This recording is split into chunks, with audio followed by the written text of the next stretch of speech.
ओम पूर्ण, मेरे को भी सामग्री दीजिए थोड़ा। ओम पूर्ण ओम जगेन जगमयजन्त देवा स्थानि धर्माणि प्रथमान्य सन्नातेहनाकं महिमान सचंत्र यत्र पूर्वे साध्याः शांति देवा स्वाहा। नारियल दीजिए, थाली में जो है सब चढ़ा दीजिए सारा। आप लोग हाथ लगाइए। ओम हरि ओम ओम पूर्णमदः। लीजिए इसको ऐसे पकड़िएगा, सीधा ऐसे पकड़िएगा। लिए ओम पूर्णमद, आप सामग्री मत चढ़ाइए। ओम पूर्णमदः पूर्णमिदं पूर्णात् पूर्णमुदच्यते पूर्णस्य पूर्णमादाय पूर्णमेव वशिष्यते स्वाहा। बीच में रख दीजिए, बीच में रख दीजिए, धागा छोड़ दीजिए। घी का कटोरा उठाइए। अब घी जो है ऐसे जो है चारों तरफ चढ़ाती हुए, ऐसे चारों तरफ चढ़ाते हुए नारियल के ऊपर ये धार बना के चढ़ाइए। ओम वसो पवित्रमसि शतधारम वसो पवित्रमसि। अब नारियल के ऊपर अपने हाइट से ऊपर ले जाइए। वशो पवित्रमसि सहस्त्रधारम देवः सुधा कामः सुधा स्वाहा। बोलिए श्री यज्ञ पुरुष भगवान की, श्री लक्ष्मी नारायण भगवान की। उल्टे हाथ में रखिए, सीधे हाथ से 5 बार थोड़ा थोड़ा सा। ओम प्राणाय स्वाहा, ओम अपानाय स्वाहा, ओम उदानाय स्वाहा, ओम समानाय स्वाहा, ओम अग्नि सृष्टि कृते स्वाहा, ओम देव कृते शोजनमसि नमः स्वाहा। बोलिए श्री यज्ञ पुरुष भगवान की जय, श्री लक्ष्मी नारायण भगवान की जय। ओम त्रायुखम जमदग्नित्र, आप लगा त्रायुखम हरि ओम। दे दीजिए सब लोग, बस हो गया। उर्वारुकमिव बन्धनात् मृत्योर्मोक्षे अमामृता। ओम स्वाभुवाभु सहजुं ह्रौं ओम स्वाहा। अब अपने पितरों का स्मरण करके पितृ गायत्री मंत्र से ओम देवताभ्या पितृभ्यश्च महायोगिभ्य एव च नमः स्वधायै स्वाहायै नित्यमेव नमो नमः स्वाहा। ओम देवताभ्या पितृभ्यश्च महायोगिभ्य एव च नमः स्वधायै स्वाहायै नित्यमेव नमो नमः स्वाहा। ओम गंगणपतये नमः स्वाहा, ओम गंगणपतये नमः स्वाहा, ओम गंगणपतये नमः स्वाहा। ओम श्री विष्णवे नमः स्वाहा, ओम श्री विष्णवे नमः स्वाहा, ओम श्री विष्णवे नमः स्वाहा। अब खड़े हो जाइए। अब खड़े होकर के आहुति प्रदान करेंगे। वस्य धीमहि धियो यो न प्रचोदयात् स्वाहा। ओम भूर्भुवः स्वः तत्सवितुर्वरेण्यं भर्गो देवस्य धीमहि धियो यो न प्रचोदयात् स्वाहा। अब महामृत्युंजय मंत्र से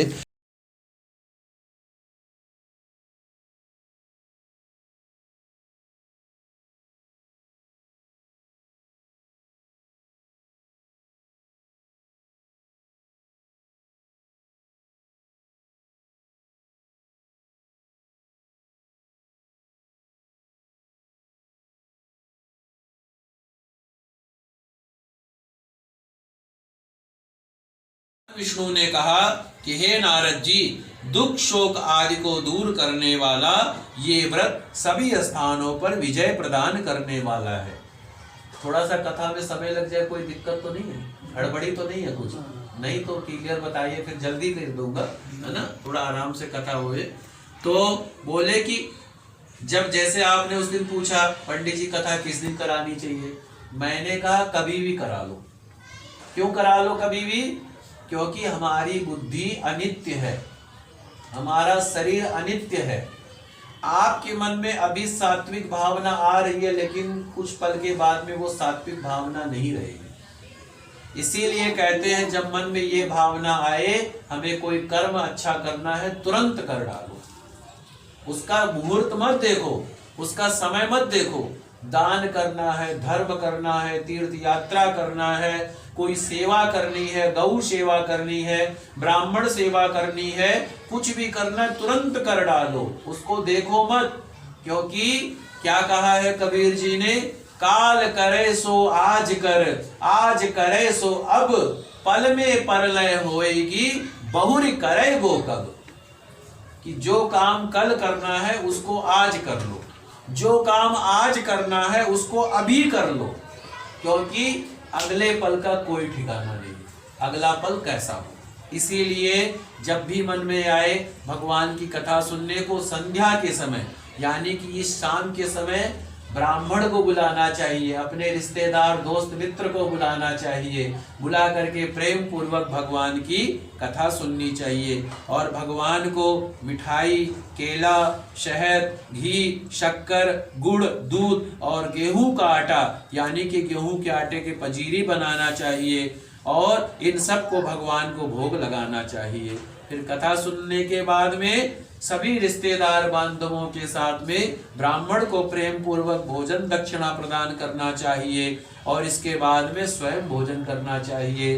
रात्रि में भगवान का कीर्तन करना चाहिए। ऐसा जो करता है उसका मनोरथ अवश्य पूर्ण होता है। हे भक्तराज, क्योंकि कलयुग में कर्म छिपे नहीं है, खान पान और आचार विचार को चाहते हुए भी भगवान विष्णु जी क्या कहते हैं नारद जी से कि कलयुग में धीरे धीरे धर्म लुप्त होता चला जा रहा है। धर्म के 4 पैर होते हैं, 4 पैरों में कलयुग में सिर्फ 1 पैर रह गया है धर्म का।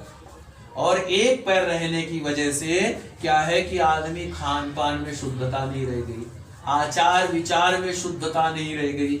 आचार विचार माने क्या, माने कि व्यवहार, बोलचाल, भगवान का पूजन, पवित्रता, ये सब धीरे धीरे कहाँ है, धीरे धीरे लुप्त होती जा रही है। क्यों? तो इसीलिए भगवान कहते हैं कि ये जो कथा है ये बहुत ही कम समय में, बहुत ही कम धन में हम पूजन पाठ करके और जो है हमको महान पुण्य की प्राप्ति होती है भगवान सत्यनारायण के कथा के श्रवण से। बोलिए श्री सत्यनारायण भगवान की। श्रीमन्नारायण नारायण नारायण, भजमन नारायण नारायण नारायण, लक्ष्मी नारायण नारायण नारायण, सत्य नारायण नारायण नारायण, श्रीमन नारायण नारायण। बोलिए सत्यनारायण भगवान की जय। अब जो है व्यास जी महाराज सूत जी कहते हैं जिन्होंने पहले समय में इस व्रत को किया है उनका इतिहास कहता हूँ। काशीपुरी नगरी में, बनारस में एक बहुत ही गरीब पंडित जी रहा करते थे। वो अपने गरीबी से बहुत ही परेशान रहा करते थे। रोज सीधा पानी मांगने जाते थे, कभी उनको सीधा पानी मिलता था, कभी नहीं मिलता था। तो अपनी गरीबी से परेशान रहते थे। तो एक दिन परेशान होकर के घूम रहे थे तो भगवान ने जब ब्राह्मण को दुखी देखा तो ब्राह्मण का दुख देखा नहीं गया भगवान से। आपको पता है जीवन में सबसे ज्यादा ब्राह्मणों से कौन प्रेम करता है? जीवन में क्या, ब्राह्मण को इस पृथ्वी का देवता कहा गया है। क्यों देवता कहा गया है? उसका रीजन है, ब्राह्मणोस्य मुखमासीत् बाहु राजन्यः कृता उरु तदस्य वैश्यं पब्दागुं शूद्रो अजायतः। भगवान की जो वाणी है ब्राह्मण की वाणी है। ब्राह्मण जो कहता है वो भगवान की वाणी होती है, इसीलिए ब्राह्मण को माना गया है। दूसरा, कोई भी कर्म हो, कोई भी पूजा पाठ हो, ब्राह्मण से क्यों करवाया जाए? कोई भी कर सकता है। तो उसका रीजन ये है कि ब्राह्मण के द्वारा ही प्रभु ने उस कार्य का संपादन किया है, इसीलिए ब्राह्मण को जो है भगवान ने महत्ता दी है। और सबसे ज्यादा ब्राह्मण से कौन प्रेम करता है? सबसे ज्यादा प्रेम करते हैं भगवान जी। कैसे करते हैं? जब हनुमान जी श्री राम जी से मिले तो हनुमान जी किस वेश में गए? भगवान राम जी के पास ब्राह्मण के वेश में गए। जब हनुमान जी विभीषण जी से मिले तो किस वेश में मिले? ब्राह्मण के वेशभूषा में। ऐसे जब कृष्ण जी और अर्जुन जरासंध का वध करने के लिए गए थे, किस रूप में गए थे? ब्राह्मण के रूप में गए थे। और जब समुद्र पर भगवान राम ने 3 दिन तक समुद्र से प्रार्थना किया कि हे समुद्र देवता हमें रास्ता प्रदान कीजिए, तो समुद्र देवता ने रास्ता नहीं दिया। तब भगवान राम ने अग्नि संधान बाण जब संधान किया तब समुद्र देवता किस रूप में आया? ब्राह्मण के रूप में आया। और जब हनुमान जी पहली बार भरत जी से मिले, भरत जी को जाकर के शुभ समाचार सुनाया कि आपके भाई भाभी और जो है सब लोग जो है अयोध्या आ चुके हैं वनवास का समय काट करके। सबसे पहले हनुमान जी ने भरत को सुनाया और हनुमान जी किस रूप में गए? ब्राह्मण के रूप में गए। और सुदामा के रूप में सबसे पहले भगवान कृष्ण की सबसे ज्यादा मित्रता किससे थी? सुदामा से थी। सुदामा कौन था? ब्राह्मण था। आप जितने भी ग्रंथ पढ़ लो, जितने भी कथाएं पढ़ लो, सबसे ज्यादा प्रेम भगवान ने ब्राह्मणों से किया है। इसीलिए ब्राह्मण को भू का देवता कहा जाता है।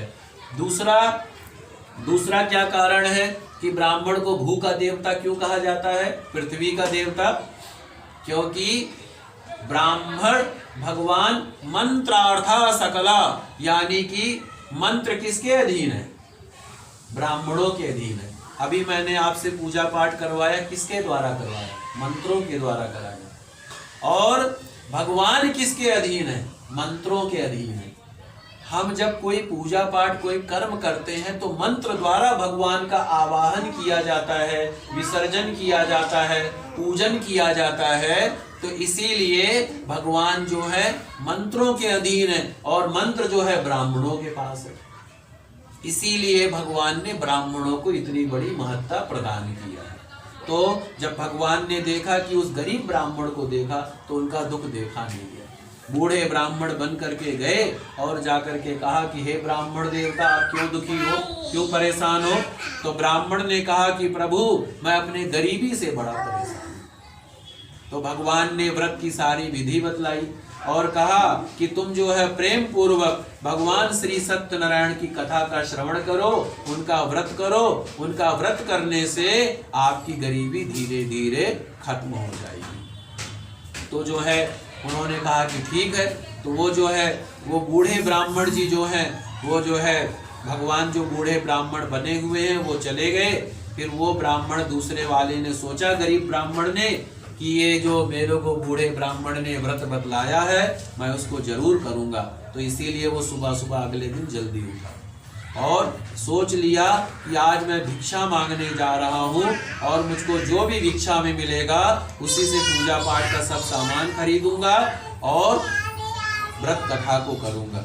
हमारे मन में जब कोई अच्छी भावना आती है ना तो अपने आप रास्ता भगवान बना देते हैं।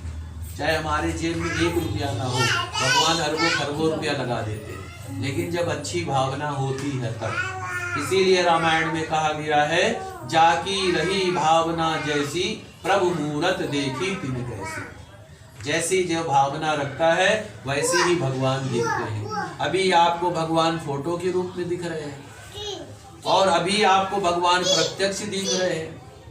तो भगवान तो वही है, लेकिन आपका नजरिया कैसा है आप ये सोचिए। जैसी दृष्टि वैसी सृष्टि।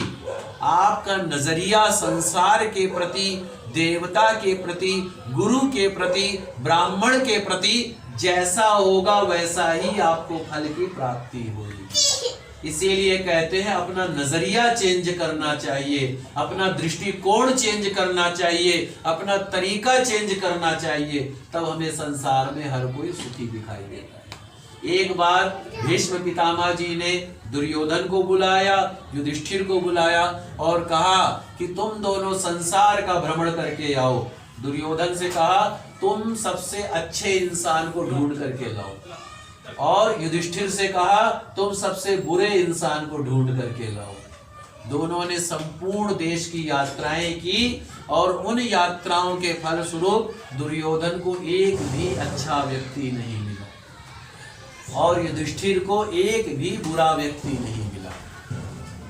तो बाद में भीष्म पितामह जी ने कहा कि ये आपका दृष्टिकोण है, आपका नजरिया है, आपका तरीका है कि युधिष्ठिर को हर कोई व्यक्ति अच्छा ही इंसान नजर आता था, इसीलिए युधिष्ठिर को कोई बुरा आदमी दिखा नहीं। दुर्योधन को हर कोई इंसान बुरा नजर आता था, इसीलिए उसे कोई अच्छा दिखा नहीं, है ना। तो इसीलिए अपना दृष्टिकोण चेंज करना चाहिए। तो जब उसने सोचा तो उसी दिन उसने जो है पूजा का सब सामान खरीदा और सामान खरीद करके घर आया।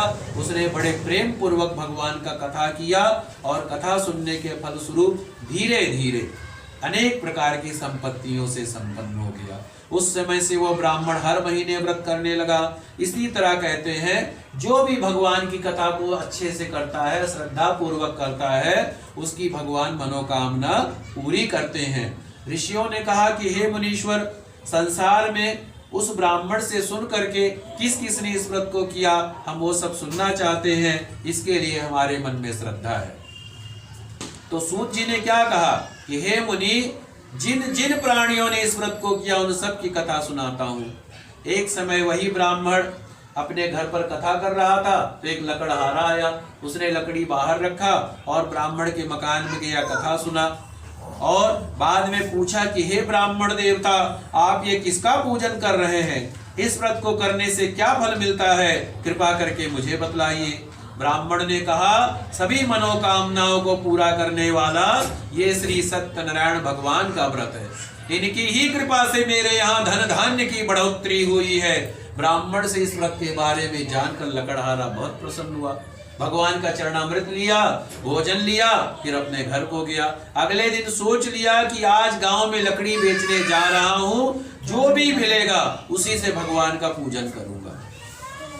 तो उस दिन उसको भगवान की कृपा से अच्छी बढ़ोतरी हो गई, अच्छा मुनाफा हो गया। तब वो घर आया, घर पर आकर उसने पूजा का सब सामान खरीदा और बड़े प्रेम पूर्वक भगवान की कथा को श्रवण किया और उसके बाद वो हर महीने भगवान का व्रत करने लग गया और धीरे धीरे उसको प्रभु ने धन से, पुत्र से, मकान से, दुकान से, हर चीज से संपन्न कर दिया और इसके बाद वो वैकुंठ को चला गया। बोलिए श्री सत्यनारायण भगवान की। श्रीमन नारायण नारायण भजमन नारायण नारायण नारायण लक्ष्मी नारायण नारायण सत्य नारायण नारायण। बोलिए सत्यनारायण भगवान की जय। अब आगे की कथा सुनाते हैं। पहले समय में एक उल्कामुख नाम का एक राजा था, वो भी बहुत बुद्धिमान था। नदी के तीर के किनारे, भद्रशिला नदी के किनारे वो जो है एक बार भगवान का व्रत कर रहा था। उसी समय पर वहां एक साधु नामक वैश्य आया, उसके पास व्यापार के लिए बहुत सा धन था। वो वैश्य नाव को किनारे पर ठहरा कर राजा के पास आया। राजा को व्रत करते देखकर उसने विनय पूर्वक पूछा कि हे राजन, भक्ति के साथ आप ये क्या कर रहे हैं, मेरी सुनने की इच्छा है, कृपया आप ये मुझे भी बतलाइए। तो राजा ने कहा कि हे साधु वैश्य, मैं अपने परिवार के साथ में संतान की कामना के लिए महान शक्तिमान सत्यनारायण भगवान का पूजन कर रहा हूँ। राजा के वचन सुनकर साधु वैश्य ने कहा कि हे राजन, मुझे भी इसका सब विधान कहो, मैं भी अपने सामर्थ्य के अनुसार इस व्रत को करूंगा। मेरी कोई संतान नहीं है और मुझे विश्वास है कि इससे निश्चय ही मेरी भी संतान होगी। तो राजा से सब विधान सुना, व्यापार से निवृत्त होकर के घर आया और अपने पत्नी को कहा कि आज मैंने सत्यनारायण भगवान का व्रत देखा है और मैं भी प्रण करता हूँ कि जब प्रभु मुझे संतान देंगे तब मैं इस व्रत को पूर्ण विधि के साथ करूँगा। जीवन में जब भी कभी आदमी भगवान से जो है ये संबंध जोड़ लेता है ना कि प्रभु आप मेरा ये कार्य करेंगे, तब जो है मैं आपका पूजन करूँगा, तब उसमें क्या हो जाता है, भगवान के साथ वो व्यापार करने की प्रवृत्ति करता है, और एक तरीके से कह सकते हैं छल करने की प्रवृत्ति करता है। इसीलिए कहा गया है कि प्रभु से कुछ मांगना नहीं चाहिए। यानी कि भगवान को क्या हमारे बारे में जानकारी नहीं है, हमें क्या चाहिए क्या नहीं चाहिए, लेकिन मांग करके क्या करते हैं, हम जो है अपने आप को छोटा कर लेते हैं। इसीलिए भगवान से कुछ मांगना नहीं चाहिए। मांगना है तो उनकी कृपा भक्ति का आशीर्वाद मांगिए, मांगना है तो प्रेम भक्ति का आशीर्वाद मांगिए, मांगना है तो इनकी कृपा दृष्टि का आशीर्वाद मांगिए।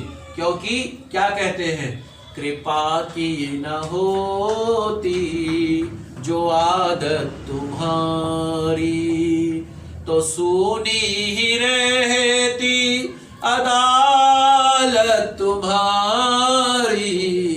अगर इनकी कृपा की आदत ना होती तो भक्त कोई भी भक्तों की कामना बड़े मुश्किल से पूर्ण होती, लेकिन जब इनकी कृपा दृष्टि हो जाती है तो भक्तों की कामना अपने आप ही पूर्ण हो जाती है, बगैर कहे हुए पूर्ण हो जाती है। अब वैश्य ने क्या कहा कि प्रभु जब आप मुझे संतान दोगे तब मैं आपका पूजन करूंगा। भगवान ने कहा ठीक है भाई, अच्छा जी। प्रभु की कृपा से कुछ समय के बाद में उसके यहाँ पर प्रभु ने संतान का आशीर्वाद प्रदान किया, और उनके यहाँ जब उसने एक सुंदर सी कन्या को जन्म दिया, और वो कन्या इस तरह बढ़ने लगी जैसे शुक्ल पक्ष का चंद्रमा बढ़ता है। कन्या का नाम कलावती रखा गया।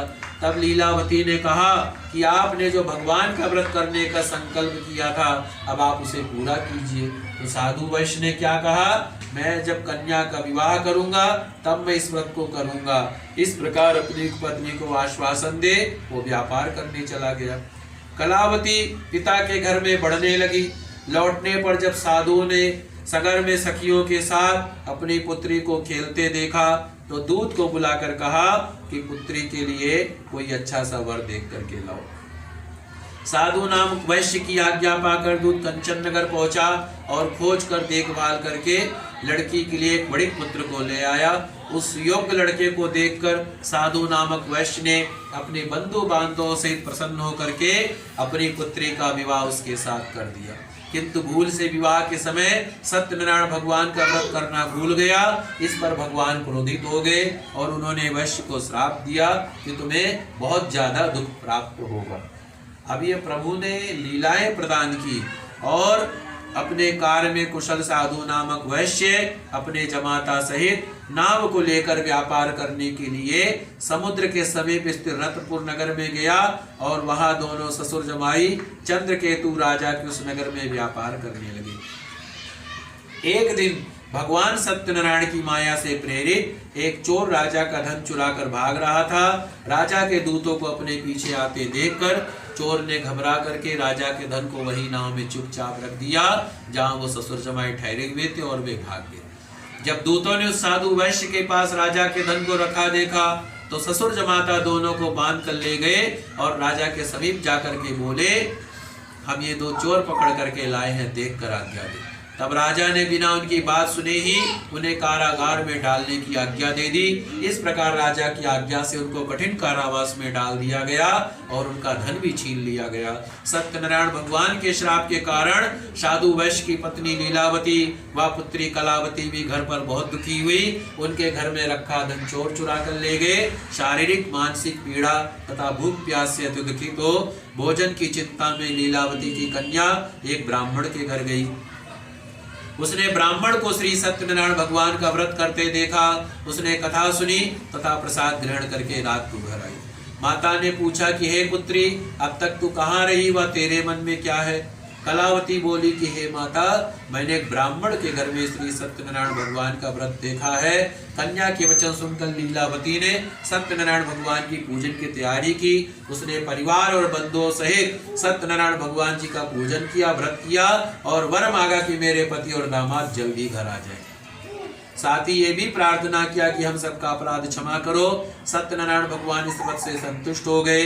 उन्होंने राजा चंद्रकेतु को स्वप्न में दर्शन देकर कहा कि हे राजन, जिन दोनों वैश्यों को तुमने बंदी बना रखा वे निर्दोष है, उन्हें छोड़ दो और उनका सब धन जो तुमने लिया है लौटा दो, नहीं तो मैं तुम्हारा धन राजपुत्र सभी कुछ नष्ट कर दूंगा।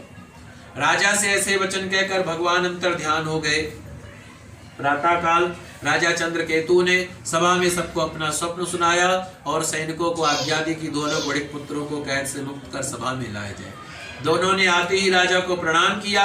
राजा ने कोमल वचनों में कहा कि हे महानुभाव, भाग्य के कारण ऐसा कठिन दुख प्राप्त हुआ है, अब तुम्हें कोई भय नहीं, तुम मुक्त हो। इसके बाद राजा ने उनको नए नए वस्त्र और आभूषण पहनवाए तथा उनका जितना धन लिया था उससे दुगना लौटाकर आदर से विदा किया।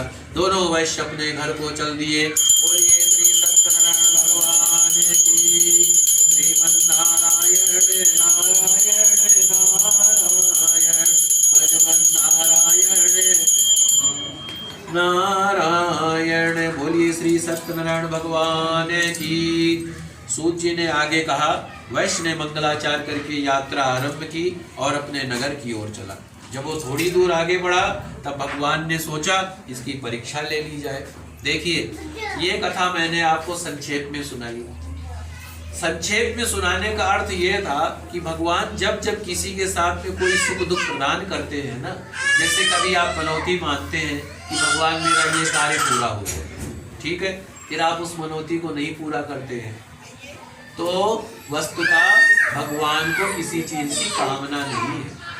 वो तो आपका भाव देखते हैं, वो तो आपका प्रेम देखते हैं, वो तो आपका हृदय देखते हैं कि आपका मन मुझ में कहाँ तक लगता है। तभी भगवान सबको खिलाते हैं, माया रचते हैं, और जिसको कुछ विशेष देना चाहते हैं ना, उसी के द्वारा माया रचते हैं। जैसे कि जो बच्चा सबसे नंबर 1 अच्छी डिग्री में पास होता, नंबर 1 बहुत अच्छे नंबर लेके आता है, तो कई बार उसको जीवन में उतार चढ़ाव भी देखना पड़ता है। लेकिन जब वो एक अच्छे शीर्ष पर पहुंचता है ना, एक अच्छे स्थान पर पहुंचता है, तब उसको वो खुशी जो है लगती कि हाँ मैंने जो मेहनत किया है। तो इसी तरीके से परमात्मा अगर किसी को कुछ बड़ा देते हैं ना, तो पहले उसको टटोलते हैं, पहले उसको देखते हैं। जैसे कि अगर आप मेरे को 1 करोड़ रुपया दें, तो आप पहली बार देखेंगे कि पंडित जी इस पैसे को संभाल भी पाएंगे कि नहीं संभाल पाएंगे। कहीं ऐसा ना हो 2 दिन में सारा रफू चक्कर कर दे, सारा मटिया मेट कर दे। तो भगवान योग्यता को देखते हैं। योग्यता क्या है कि आपकी योग्यता कहाँ तक निर्धारित है। तो इसीलिए परमात्मा अगर किसी को कुछ बड़ा देते हैं तो योग्यता देखते हैं, योग्यता देख करके, और इसीलिए उसकी बार बार परीक्षा लेते हैं।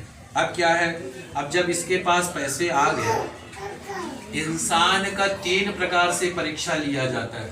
3 प्रकार से कैसे परीक्षा होती है? हमने अपना जीवन का प्रारंभिक जीवन हमने गरीबी से शुरू किया, लेकिन धीरे धीरे हमने अपने मेहनत के द्वारा कामकाज को इतना बढ़ाया कि खरबों अरबों रुपए की संपत्ति बना ली। अब जो हम बिल्कुल गरीबी में जैसा हमारा व्यवहार था लोगों के साथ, परिवार के साथ, दोस्त के साथ, मित्र के साथ, रिश्तेदार के साथ, समाज के साथ, वो पैसा आने के बाद व्यवहार में बदलाव आ गया, वाणी में बदलाव आ गया, हमारे व्यवहार में बदलाव आ गया। और इसके बाद अगर हमको भगवान ने शरीर हष्ट पुष्ट बना दिया, हमारा को तंदुरुस्त बना दिया, तब भी हमारे में अहंकार आ गया। या हमको पढ़ाई बहुत अच्छी दे दी प्रभु ने, डिग्री पर डिग्री, अच्छी एजुकेशन प्राप्त हो गई, अच्छी नौकरी, अच्छा बिजनेस प्राप्त हो गया, तब भी घमंड आ गया। तो भगवान परीक्षा लेते हैं। अगर किसी को कुछ देते हैं ना, और इंसान को पद, प्रतिष्ठा, मान, इसी 3 चीज के लिए संसार में लड़ाइयां लड़ी जा रही हैं। किस चीज के लिए? पद के लिए, प्रतिष्ठा के लिए, मान के लिए। हर इंसान चाहता है कि लोग मेरी इज्जत करें, हर इंसान चाहता है कि लोग मेरा सम्मान करें, लेकिन जब तक वो दूसरे का सम्मान नहीं करेगा तब तक उसका सम्मान नहीं किया जाएगा। हर कोई चाहता है कि लोग मुझसे प्यार करें, लोग मुझसे ईमानदारी का व्यवहार करें, लोग मुझ पर विश्वास करें, लोग मुझ पर जो है ईमानदारी से पेश आएं। लेकिन जब तक आप स्वयं से लोगों के लिए ईमानदार नहीं रहोगे, लोगों के लिए जो है सेवा का भाव निस्वार्थ भाव से नहीं रहेगा, आपके लिए कोई नहीं करेगा। इसीलिए कहते हैं इज्जत पानी है तो इज्जत देना सीखो, है पद पाना है तो पद देना सीखो। पद मानी क्या? प्रतिष्ठा, मैं बहुत बड़ा हो जाऊं, मेरा नाम हो, फेम हो, हर की चाहत है। लेकिन भगवान इन्हीं सब में उसकी जो है परीक्षाएं लेते हैं, और जब जब परीक्षाएं लेते हैं तब तब जो है तो ऐसे ही उस वैश्य के पास क्या हुआ, रख दीजिए यहाँ पर, हाथ में दर्द हो रहा होगा, यहाँ रख दीजिए। तो उस वैश्य के पास क्या हुआ, भगवान ने उसको पैसा तो दे दिया कष्टों के बाद में, तो भगवान ने कहा चलो भाई परीक्षा भी ले ली जाए। तो क्या हुआ, भगवान जी दंडी स्वामी बन करके गए। दंडी यानी कि सन्यासी बन करके गए भगवान, और बड़े प्रेम से पूछा कि हे साधु तेरी नाव में क्या है।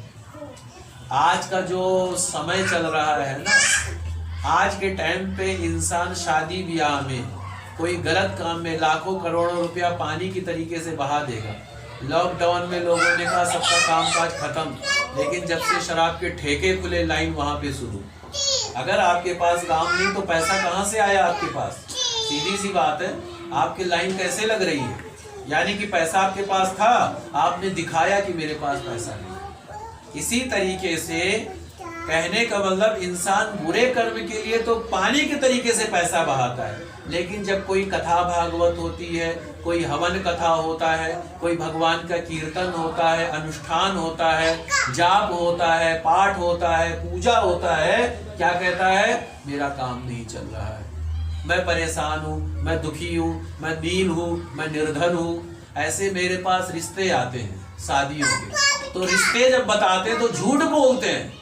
पंडित जी मेरी इनकम सालाना 20 लाख रुपया है, मेरे को 3-4 घर है, और जब बोले जी आपका जी कथा पूजा चल रही है, आपको ये अनुष्ठान करना है, पंडित जी 4 महीने से खाली बैठे हैं, काम काज कुछ है ही नहीं, शरीर से परेशान है, बीमार है।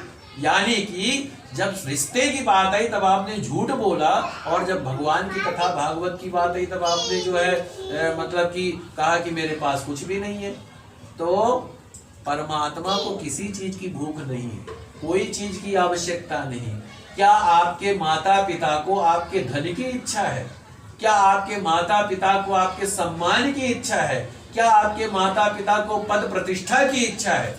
जी नहीं, ना तो उनके पद प्रतिष्ठा की इच्छा है, ना तो उनको मान की इच्छा है, ना तो उनको धन की इच्छा है, ना तो उनको वैभव की इच्छा है। उनको सिर्फ एक ही इच्छा है, मेरा बच्चा मेरे पास रहे, मेरे साथ बैठे, मेरे से प्रेम करे, मैं उसको दुलराऊं, उसको प्यार करूं। ये सबसे बड़ी इच्छा है माता पिता की। और ये कौन है हमारे? ये हमारे संसार के सबसे बड़े माता पिता हैं। और ये हमारे जो सबसे बड़े माता पिता हैं, तो ये क्या कहते हैं?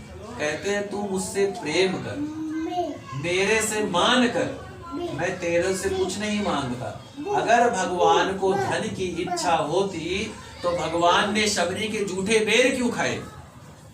अगर भगवान को धन की इच्छा होती, कहते मेरे को सोना चांदी हीरा मोती दो। अगर भगवान को धन की इच्छा होती तो विदुर की पत्नी से केले के छिलके क्यों खाए? अगर भगवान को धन की इच्छा होती तो मीरा से उन्होंने खिचड़ी का भोग क्यों खाया? अगर भगवान से धन की इच्छा होती तो भगवान कृष्ण ने सुदामा के तंडूल चावल क्यों खाया बड़े प्रेम से, और उसी चावल में उन्होंने तीनों लोक दे दिया सुदामा को।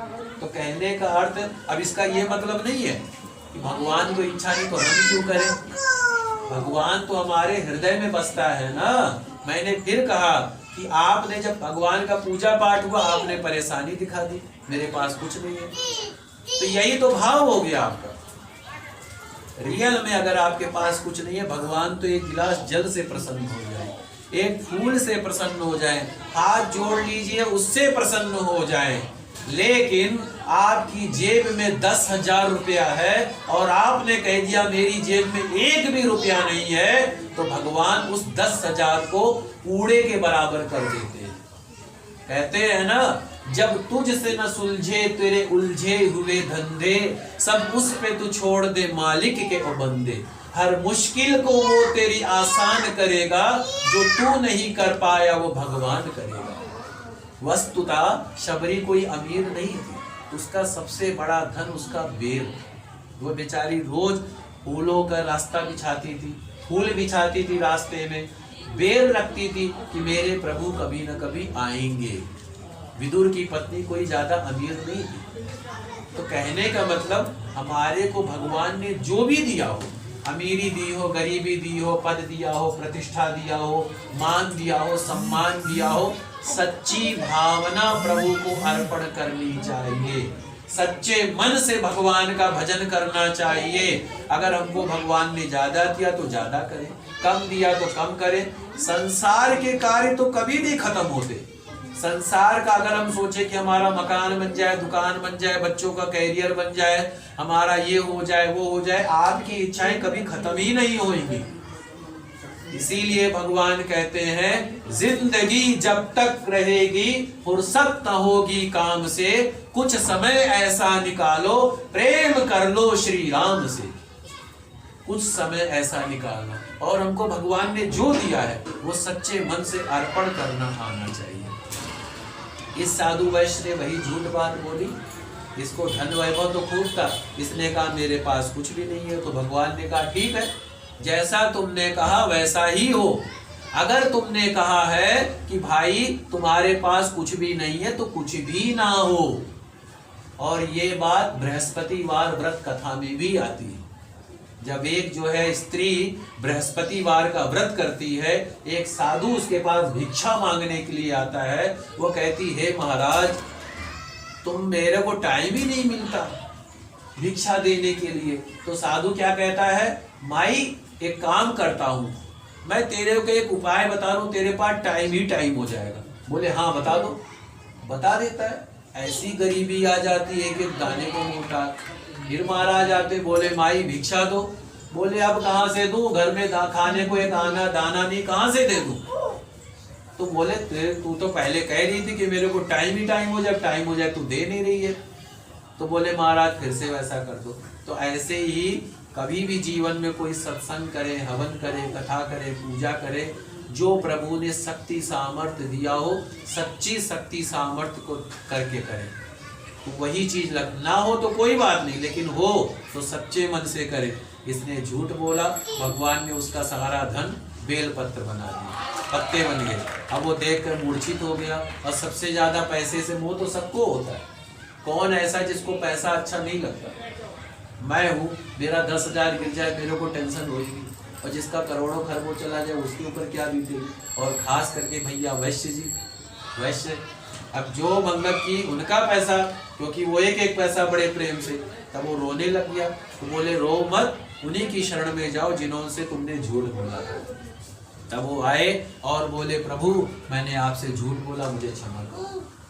तो बोले, तब भगवान ने उसको सन्यासी के रूप में क्या कहा, मेरी ही वजह से तुझे दुख मिला है और मेरी ही चाहता था तू मेरी पूजा से अलग हो। ये इसमें आया है, मैं नहीं कह रहा कि भगवान ने स्वयं कहा कि मैं चाहता था तू मेरी पूजा ना करे।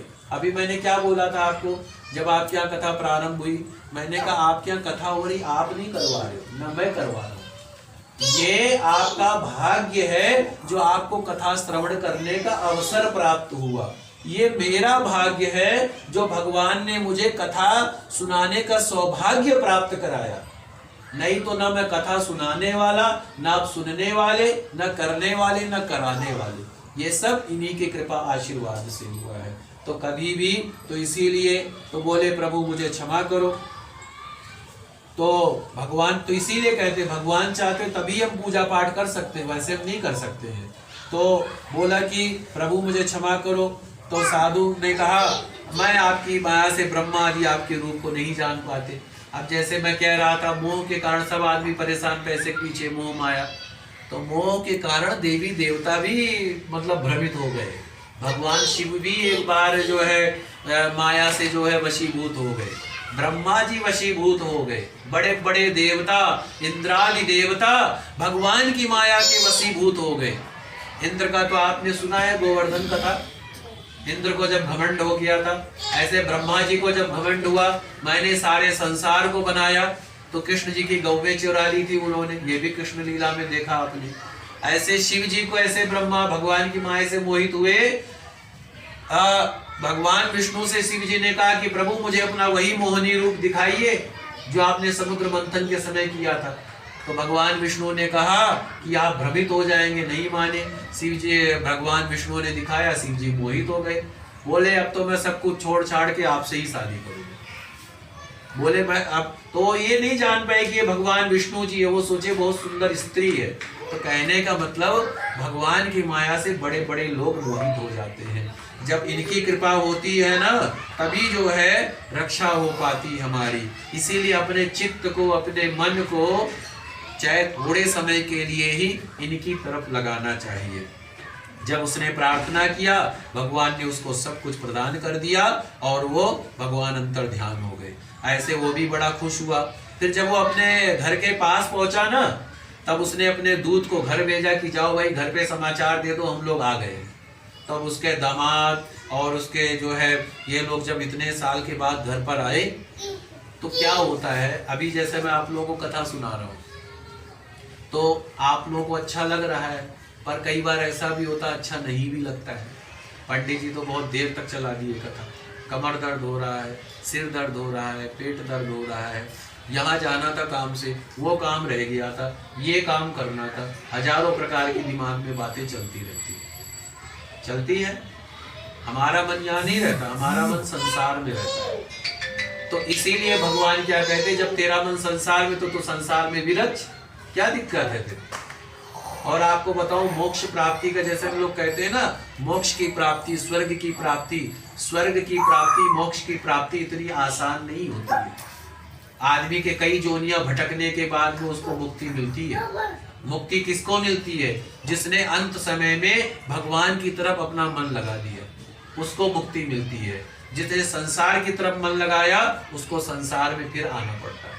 तो इसीलिए कहते हैं मन लगाना है तो प्रभु के मन तरफ लगाओ। अब जब ये उसके यहाँ भी कथा हो रही थी, ऐसे जब समाचार आया, तब उसने कहा पंडित जी बहुत देर तक आपने कर लिया, अब जाने दो। बोले जल्दी से 2 मिनट में निपटाओ, शॉर्टकट रास्ता करो, जल्दी से 2 मिनट वाली कथा करो। पंडित जी ने कहा कमाल है, अभी तो अच्छे से कथा सुन रहे थे। तो ऐसे होता है ना, आपके कोई इच्छित कामना हो जाए। अब मान लीजिए एक लॉटरी निकल गई या कोई नौकरी अच्छी बड़ी पोस्ट की अचानक फोन आ जाए, आपको जो बड़ी पोस्ट मिल रही है, आपको ये घर मिल रहा है, तो आपका मन कथा में नहीं रहेगा, आपका मन रहेगा जल्दी से कथा खत्म हो, मैं जल्दी से भागूं, सुनो तो सही क्या बात है, क्या है। ऐसे ही उन्होंने सुन लिया। अब वो कथा भागवत बीच में छोड़ करके भाग गए और गए, और जैसे ही गए तैसे देखा भगवान ने कहा ठीक है, जैसे करनी तस भोगऊ चाखा, नरक जात काहे पछताता। यानी कि तुमने जैसा कर्म किया है वैसा ही तुमको मिल रहा है, नरक जाते हुए क्यों पछता रहे हो। इसीलिए जब उन्होंने देखा तो पूजन छोड़ करके गई, तो भगवान ने फिर माया रच दी। उसकी बेटी का जो पति था, दामाद था, उसको नाव सहित पानी में डुबो दिया। ये तो भगवान की लीला थी। वो आए देखे कि अरे ये क्या हो गया, अभी तो किनारे पर लग गया था नाव, सब ऐसे अचानक क्या हो गया। तो बड़ा दुखित हुआ। तो उस वैश्य ने कहा कि प्रभु मुझसे कोई गलती हुई हो, मुझे क्षमा करो। और तब आकाशवाणी हुई कि तेरी कन्या मेरा प्रसाद छोड़ करके आई थी, इसीलिए इसका पति गायब हुआ। अब देखिए भगवान ने प्रसाद की कितनी बड़ी महिमा बताई।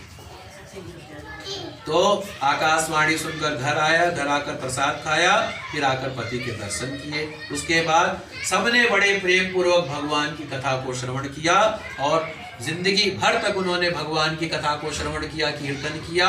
अंत समय में वो प्रभु के धाम को चले गए। तो कहने का मतलब इस कथा का तात्पर्य ये है, इस अध्याय का तात्पर्य ये है कि आप जब तक अपने मन को स्थिर ना करते हुए भगवान में अपने मन को नहीं लगाते हैं, तब तक आपका सब कुछ करना व्यर्थ है। ऐसे हम जो आपको कथा सुना रहे हैं, तो मैं जब तक उसको मैं न ग्रहण करूंगा तो मेरा कथा सुनाना कौवे के काव काव करने के जैसा होता है। जैसे कौवा काव काव करता है ना, उसी तरीके से हमारा हाल होता है अगर हमने इसको ग्रहण नहीं किया तो। कथा तो आपने जीवन भर खूब सुना, सुनते रहते हैं, सुनेंगे आगे, लेकिन कथा सुनने का बच्चों मतलब क्या है? कथा सुनने का मतलब यह है उसको समझो, उसको धारण करो, उसके शब्दों को, अर्थ को समझो और उसको ग्रहण करो। ग्रहण यानी कि उसको अपने जीवन में उतारो। इस कथा को कथा कहते हैं। कथा का अर्थ ये नहीं है हमने कथा पढ़ लिया जी, हो गया जी, चलो जी, ये कथा का अर्थ नहीं है। कथा का अर्थ है उसको पढ़ो। जैसे आप पढ़ाई करते हो तो पढ़ाई का एक बार पेज पढ़ लिया, वो ठीक है कि उसको समझा, उसको मन में धारण किया तो वो ठीक है। बच्चे पेपर कैसे देते हैं? वहां पर ये थोड़ी होता जो आप किताब पढ़ रहे हो वहां ले जाओगे। वहां पर तो ये होता है ना, आपने जो साल भर पढ़ाई की है उसका क्वेश्चन आंसर आ गया, करो। अब जिसने पढ़ाई नहीं की है वो फेल, जिसने पढ़ाई की वो पास। तो ऐसे ही तो पढ़ाई उसने कैसे की? उसको मन में बिठाया, उसको ग्रहण किया, इसलिए उसके नंबर अच्छे आते चले गए। ऐसे ही आप जीवन भर खूब रामायण पढ़ो, भागवत पढ़ो, गीता पढ़ो, कथा करो, हवन करो, लेकिन जब तक आप उसको अपने मन में नहीं उतारोगे ना, अपने जीवन में नहीं उतारोगे, आपका कथा करने का कोई अर्थ नहीं है। आपका कथा सुनने का, पुराण सुनने का कोई अर्थ नहीं होगा। उसको जीवन में धारण करना सीखो, उसको मनन करना सीखो। यही ये अध्याय हमें कहता है। बोलिए सत्यनारायण भगवान की जय।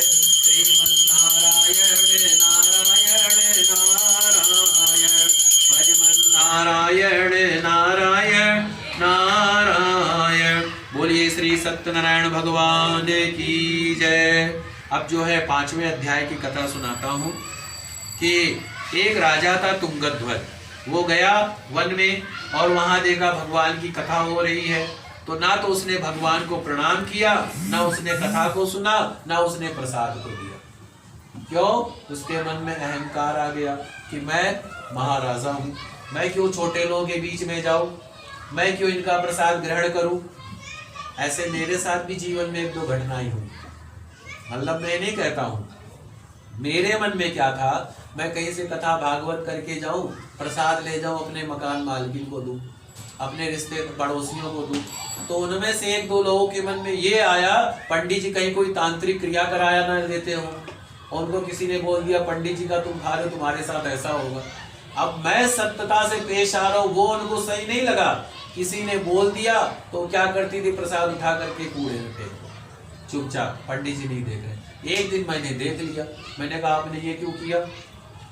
तो मैंने कहा अगर आपको प्रसाद नहीं लेना तो नहीं लेते, लेकिन आपने प्रसाद का अनादर क्यों किया? और दूसरी बात, मैं तो आपको अपना समझ के आपके लिए प्रसाद लाया। मैं चाहता तो मैं और भी जगह दे सकता था, लेकिन मेरा आपके से लगाव था, आपसे, पड़ोसियों से, मकान मालिक से, कि भाई आपको प्रसाद दूं। तो मैंने कहा चलो, फिर वही वाली बात आ गई ना, जाकी रही भावना जैसी, प्रभु मूरत देखी तिन कैसी। आपकी भावना जैसी वैसी आपको सब कुछ दिख रहा है। ऐसे ही इस राजा के साथ, इसने देखा भगवान की कथा हो रही, प्रसाद नहीं लिया, आगे अपने महल में आया, देखा सब कुछ खत्म हो रहा है, बर्बाद हो रहा है। फिर वो गया वहां पर जाकर के भगवान की कथा को सुना, प्रसाद को लिया। अच्छा, अब इसमें एक हमें सीख ये मिलती है कि मैं किसी से कहता हूँ कि भैया जी आप ये पाठ कीजिए, ये भागवत कीजिए, कहते पंडित जी क्यों, क्या जरूरत है? लेकिन घर में कोई अचानक मुसीबत आ गई, पंडित जी पूजा करो जल्दी से, ये करो। यानी सुख में आपने सुमिरन नहीं किया, दुख में किया। इसीलिए क्या कहा है, सुख मतलब कि दुख में सुमिरन सब करें, सुख में करे न कोई। और जो दुख में सुमिरन करे है, और जो सुख में सुमिरन करे तो दुख काहे को हो। यानी कि अगर आप भगवान का सुखी जीवन में अगर आप भगवान को याद करेंगे तो दुख आएगा ही। लेकिन हम क्या करते हैं, कि हमारी जीवन में जब कोई कष्ट आता है, जब कोई परेशानी आती है, तब हम कहते भगवान का नाम ले लो, पहले नहीं याद आते भगवान। तो इसीलिए राजा के साथ भी यही हुआ। तो भगवान ने सब कुछ ठीक कर दिया और वो वहां पर आया, प्रसाद खाया और जब तक रहा भगवान की कथा को श्रवण किया। अब भगवान जी कहते हैं कि आपका मन, आपका शरीर, आपका आचरण, आपका व्यवहार, आपकी आसक्ति जिस तरफ होएगी उसी तरीके से आपका जीवन होएगा, उसी तरीके से आपका अगला जन्म भी होगा। तो इसमें भगवान ने क्या कहा कि जैसे कि जो जिस कामना से मेरी कथा करता है मैं उसको वो कामना प्रदान करता है। किसी ने कहा मुझे मकान चाहिए, मकान ले लो, बच्चे चाहिए, बच्चे ले लो, व्यापार में बढ़ोतरी चाहिए, व्यापार में बढ़ोतरी करवा लो, ये कर लो, वो कर लो। लेकिन कोई विरला ही भक्त होता है जो भगवान से कहता है कि हे प्रभु मुझे आप चाहिए। और भगवान जिसको मिले उसकी कभी हार नहीं हुई। भगवान कृष्ण अर्जुन के साथ थे, अर्जुन की हार नहीं हुई। तो इसीलिए भगवान का अगर साथ मिल जाए तो क्या बात हो। तो जो गरीब ब्राह्मण था ना, वो अगले जन्म में सुदामा बना और सुदामा के भगवान कृष्ण की मित्रता को प्राप्त किया और उल्कामुख नाम का राजा जो था वो दशरथ जी बने और जिस रघुनाथ जी का पूजन किए। और जो साधु वैश्य था वो राजा मोरध्वज बना और तुंगध्वज स्वयं वो मनु हुए। तो इसी और लकड़हारा जो भील था अगले जन्म में निषाद हुआ, जिसने भगवान श्री राम के चरणों की सेवा करके मोक्ष को प्राप्त किया। बोलिए श्री सत्यनारायण भगवान की। श्रीमन नारायण नारायण नारायण भजमन नारायण नारायण नारायण लक्ष्मी नारायण नारायण नारायण सत्य नारायण। बोलिए श्री सत्यनारायण भगवान की जय, श्री लक्ष्मी नारायण भगवान की जय। जल लीजिए, हाथ में हाथ लगाइए। बोलिए अनया श्री सत्यनारायण व्रत कथायाम श्री सत्यनारायण लक्ष्मी नारायण प्रियंत ताम नमः चढ़ा दीजिए। ओम सदाशिव अर्पणमस्तु। ये जल माथे पे लगाइए ऐसे। बोलिए ओम शक्राय नमः, ओम श्री विष्णवे नमः, ओम श्री विष्णवे नमः, ओम श्री विष्णवे नमः। बोलिए श्री सत्यनारायण भगवान की जय। ये जो जल मैंने आपसे करवाया, क्यों करवाया? कि जो भगवान की कथा हुई है कि उस कथा को प्रभु आपको मैं अर्पण कर रहा हूँ। हम जीवन में जो कुछ भी कर्म करें प्रभु को अर्पण करके करेंगे तो वो हमारा सब कुछ जो है प्रसाद स्वरूप में मंगल ही मंगल होगा। जय श्री राम, जय श्री राम। बस बहुत बहुत श्री सूत जी ने कहा कि हे वैष्णवों में पूज्य, आप सब ने प्राणियों की हित की बात पूछी है। अब मैं उस श्रेष्ठ व्रत को आप लोगों से कहूंगा जिसे नारद जी ने श्री लक्ष्मी नारायण भगवान से पूछा था और लक्ष्मीपति ने मुनि श्रेष्ठ नारद जी को बताया था। सो ये कथा ध्यान से सुनिए। एक समय योगी राज नारद जी दूसरों के हित की इच्छा से सभी लोकों में घूमते हुए मृत्यु लोक में आ पहुंचे।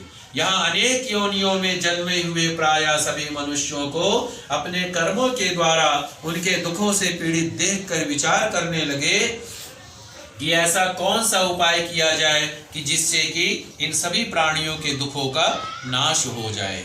अब आपको मैं संत की एक कृपा बताता हूँ। देखिए हम में और संत में क्या फर्क होता है। संत जो है सर्व समाज के लिए भलाई की कामना से जो है भगवान का भजन करता है और हम लोग क्या करते हैं, हम लोग सिर्फ जो है अपने स्वार्थ के लिए भजन करते हैं। ठीक है। तो योगी राज नारद जी क्या हुआ, एक बार पृथ्वी लोक पर आए नारायण नारायण कहते हुए और आ करके उन्होंने देखा कि हर इंसान अपने अपने कर्मों से दुखी है। क्यों दुखी है? कोई जो है शरीर से दुखी है, कोई मन से दुखी है, कोई मकान दुकान से दुखी है, कोई संतान से दुखी है, कोई काम काज से दुखी है। दुख सबको है, परेशान सब है, कोई भी जैसे कि बगैर परेशानी के कोई भी नहीं है। तो नारद जी ने जब देखा तो देख करके उनसे दुख देखा नहीं गया और फिर वो सोचने लग गए कि क्या कुछ ऐसा नहीं हो सकता है कि जिससे कि जितने भी प्रकार के दुख है वो सारे दुख जो है खत्म हो जाए। तो ऐसा मन में सोच करके नारद जी भगवान विष्णु जी के पास गए। वहां पर श्वेत वर्ण और 4 भुजाओं वाले भगवान नारायण को, जिनके हाथों में शंख था, चक्र था, गदा था, पद्म था तथा वरमाला पहने हुए थे, देख करके स्तुति करने लगे। नारद जी ने क्या कहा कि हे प्रभु, आप अत्यंत शक्ति से संपन्न है, मन तथा वाणी भी आपको नहीं पा सकती, आपका आदि मध्य अंत नहीं है, आप निर्गुण स्वरूप सृष्टि के कारण भक्तों के दुखों को नष्ट करने वाले हो, आपको मेरा नमस्कार है। जब नारद जी ने इस प्रकार भगवान की स्तुति की तो भगवान बोले कि हे मुनि, आपके मन में क्या है, यानी कि आप मेरे पास आए हैं किस कारण से आए हैं, और अगर आपके मन में कोई कामना हो तो उस कामना को आप निसंकोच कहिए। तब नारद जी ने क्या कहा कि हे प्रभु, मृत्यु लोक, आप सबको पता है इसको मृत्यु लोक कहा जाता है, हमारी धरती को मृत्यु लोक कहा जाता है। क्यों कहा जाता है मृत्यु लोक? क्योंकि यहाँ पर जो आया है उसको एक ना एक दिन जाना पड़ता है, यहाँ पर अमर कोई नहीं है, इसीलिए इसको जो है मृत्यु लोक कहा जाता है। तो नारद जी ने कहा कि मैं मृत्यु लोक पर गया और वहां पर देखा हर इंसान दुखी है, तो मैं चाहता हूं प्रभु कोई ऐसा उपाय बताइए कि जिससे कि हर इंसान सुखी हो जाए, हर व्यक्ति सुखी हो जाए, ऐसा कोई उपाय हो तो बताइए। तो भगवान ने कहा कि ये तो देखिए, ये एक बहुत अच्छे संत की पहचान, जो सभी की सुख की कामना करता है उसी को संत कहा जाता है, और जो अपने सुख की कामना करता है उसको जो है सांसारिक व्यक्ति कहा जाता है। सांसारिक व्यक्ति कौन? आपको पता है मेरा मकान बन जाए, मेरा कामकाज सेट हो जाए, मेरे बच्चों का कैरियर अच्छा बन जाए, है, मेरा घर बार बढ़िया सा हो जाए, मेरा शरीर स्वस्थ रहे, मेरा मेरा मेरा मेरा सब कुछ मेरा सही हो जाए। पर पड़ोसी के बारे में कौन सोचेगा, है, समाज के बारे में कौन सोचेगा, देश दुनिया